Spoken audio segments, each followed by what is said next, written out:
Magluluto po tayo ng creamy garlic mushroom pasta with bacon. So, ito po ang mga ingredients. Oil, garlic, onion, mushroom, bacon,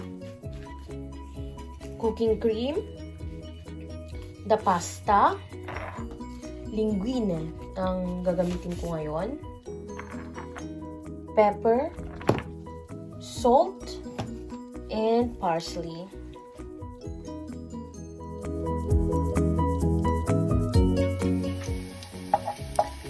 Mag-brown lang po tayo ng garlic para sa toppings mamaya. Ito na po yung bawang na gagawing toppings mamaya.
Ito na po ang finished product.